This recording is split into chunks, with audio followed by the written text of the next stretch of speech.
زمین بھی بچی رہتی ہے، خاک مٹی میں بھی مل جاتی ہے۔ دیکھیے ہمیں بھوک لگی ہے، باقی بات کل کر لیں گے۔ کل کبھی آتا بھی تو نہیں ہے، پھر آج ہو جاتا ہے۔ کنتو نادرہ نے طے کر لیا ہے کہ اس بات کو قبر میں نہیں دفن ہونے دے گی۔ عابدہ کو فون کرتی ہے۔ عابدہ کیسی ہو؟ ارے نادرہ آپا کیسی ہیں آپ کو پتہ ہے عامر خان نے دوسری شادی کر لی ہے اور سیف علی خان نے بھی اپنی پہلی بیوی کو طلاق دے دیا ہے۔ ان دنوں بالی ووڈ میں مزیدار خبریں مل رہی ہیں۔ آپ نے شاہ رخ کی نئی فلمیں دیکھی کیا؟ دیوداس کیا فلم ہے! عابدہ تم فلموں کی دنیا سے باہر آ کر حقیقت کو کبھی دیکھا کرو۔ تمہیں پتہ ہے کہ خلیل اور نظم کارپینٹرز پارک کے قبرستان میں قبریں بک کروا رہے ہیں۔ آپا ہمیں کیا فرق پڑتا ہے، ایک کے بدلے 4 بک کریں اور مرنے کے بعد چاروں مریں۔ آپا جب زندہ ہوتے ہوئے ان کو 7 بیڈروم کے گھر چاہیے تو مرنے کے بعد کیا خالی 2 گز زمین کافی ہوگی ان کے لیے؟ میں تو ان کے معاملوں میں دخل ہی نہیں دیتی، ہمارا دھیان رکھیں بس۔ آپ کیا سمجھتی ہیں کہ میں نہیں جانتی کہ نظم پچھلے سال بشرا کے ساتھ وقت بتاتے ہیں؟ آپ کیا سمجھتی ہیں کہ میں نہیں جانتی کہ نظم پچھلے سال سے بشرا کے ساتھ وقت بتاتے ہیں؟ آپ کیا سمجھتی ہیں کہ بند کمرے میں دونوں قرآن شریف کی آیتیں پڑھ رہے ہوتے ہیں؟ پچھلے 2 سالوں سے ہم دونوں بھائی بہن کی طرح جی رہے ہیں۔ اگر ہندو ہوتی تو اب تک نظم کو راکھی باندھ چکی ہوتی۔ یہ مجھے بھی کہنا چاہیے، میں اپنی نجی بات کو کرائی ایک سزا دھک سی رہ گئی نادرہ۔ اس نے تو کبھی سوچا ہی نہیں کہ پچھلے 5 برسوں سے ایک ہی بستر پر سوتے ہوئے بھی وہ اور خلیل ہم بستر نہیں ہوئے۔ دونوں کے سپنے بھی الگ الگ ہوتے ہیں اور سپنوں کی زبان بھی۔ ایک ہی بستر پر 2 الگ الگ جہان ہوتے ہیں، تو کیا خلیل بھی کہیں؟ ویسے اسے بھی کیا فرق پڑتا ہے؟ عابدہ میں ذاتی رشتوں کی بات نہیں کر رہی، میں سماج کو لے کر پریشان ہوں۔ کیا یہ ٹھیک ہے جو یہ دونوں کر رہے ہیں؟ آپا مجھے کوئی فرق نہیں پڑتا، میرے لیے یہ باتیں بیکار سی ہیں۔ جب مر ہی گئے تو کیا فرق پڑتا ہے کہ مٹی کہاں دفن ہو؟ اس بات کو لے کر میں اپنا آج کیوں خراب کروں؟ ہاں اگر نظم مجھ سے پہلے مر گئے تو میں ان کو دنیا کے سب سے غریب قبرستان میں لے جا کر دفن کروں گی اور قبر پر کوئی خطبہ نہیں لگاؤں گی، گمنام قبر ہوگی ان کی۔ اگر میں پہلے مر گئی تو پھر بچا ہی کیا؟ ٹھیک کہا عابدہ نے کہ بچا ہی کیا؟ آج زندہ ہے تو بھی کیا بچا ہے؟ سال بھر بیت جانے کے بعد بھی کیا کر پائی ہے نادرہ؟ آدمی دونوں زندہ ہیں لیکن قبریں آرکشت ہیں دونوں کے لیے۔ خلیل اور نظم آج بھی اسی سوچ میں ڈوبے ہیں کہ نیا دھندا شروع کر دیا جائے۔ قبریں آرکشت کرنے کے بعد وہ دونوں اس وشے کو بھول بھی گئے، لیکن کارپینٹرز پارک ان کو نہیں بھولا ہے۔ آج پھر ایک چٹھی آئی ہے۔ مدرا اسفیتی کے ساتھ ساتھ ماسک قسط میں پیسے بڑھانے کی چٹھی نے نادرہ کا خون پھر کھولا دیا۔ خلیل اور نظم آج ڈرائنگ روم میں یوجنا بنا رہے ہیں۔ پورے لندن میں نظم ایک ہی ہے جو خلیل کے گھر شراب پی سکتا ہے، اور ایک خلیل ہی ہے جو نظم کے گھر سگریٹ پی سکتا ہے۔ لیکن دونوں اپنا اپنا نشہ خود ساتھ لاتے ہیں، سگریٹ بھی اور شراب بھی۔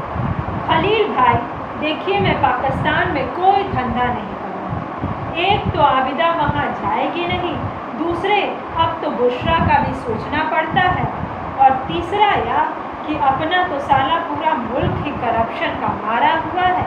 اتنی رشوت دینی پڑتی ہے کہ دل کرتا ہے سامنے والے کو 4 جوتے لگائیں۔ اوپر سے نیچے تک سب کرپٹ۔ اگر ہم دونوں کو مل کر کوئی کام شروع کرنا ہے تو یہی انگلینڈ میں رہ کر کرنا ہوگا، ورنہ آپ کراچی اور ہم گوا۔ میں تو آج کل سپنوں میں وہی گوا میں رہتا ہوں۔ کیا جگہ ہے خلیل بھائی، کیا لوگ ہیں، کتنا سیف فیل کرتا ہے آدمی۔ میاں تم کو چڑھ بہت جلدی جاتی ہے، ابھی طے کچھ ہوا نہیں تمہارے اندر کا ہندوستانی لگا چہکنے۔ تم سالے ہندوستانی لوگ کبھی سدھر نہیں سکتے، اندر سے تم سب کے سب متعصب ہوتے ہو، چاہے مذہب تمہارا کوئی بھی ہو، تمہارا کچھ نہیں ہو سکتا۔ تو پھر آپ ہی کچھ سوچئے نا، آپ تو بہت براڈ مائنڈیڈ ہیں۔ وہی تو کر رہا ہوں۔ دیکھو ایک بات سنو۔ نادرہ گنگناتی ہوئی ڈرائنگ روم میں داخل ہوئی۔ خلیل، میں نے آپ سے کتنی بار کہا ہے کہ یہ قبریں کینسل کروا دیجیے، آپ میری اتنی چھوٹی سی بات نہیں مان سکتے؟ ارے بھابھی، آپ کو خلیل بھائی نے بتایا نہیں کہ ان کی اسکیم کی خاص بات کیا ہے؟ ان کا کہنا ہے کہ اگر آپ کسی ایکسیڈنٹ یا حادثے کا شکار ہو جائیں، جیسے آگ سے جل مریں، تو وہ لاش کا ایسا میک اپ کریں گے کہ لاش ایک دم جوان اور خوبصورت دکھائی دے۔ اب آپ ہی سوچئے، ایسی کون سی خاتون ہے جو مرنے کے بعد خوبصورت اور جوان نہ دکھنا چاہتی؟ آپ تو ہم سے بات بھی نہ کریں نظم بھائی، آپ نے ہی یہ کیڑا ان کے دماغ میں ڈالا ہے۔ ہم آپ کو کبھی معاف نہیں کریں گے۔ خلیل، آپ کبھی فون کرتے ہیں یا نہیں؟ ورنہ میں خود ہی قبرستان کو فون کر کے قبریں کینسل کرواتی ہوں۔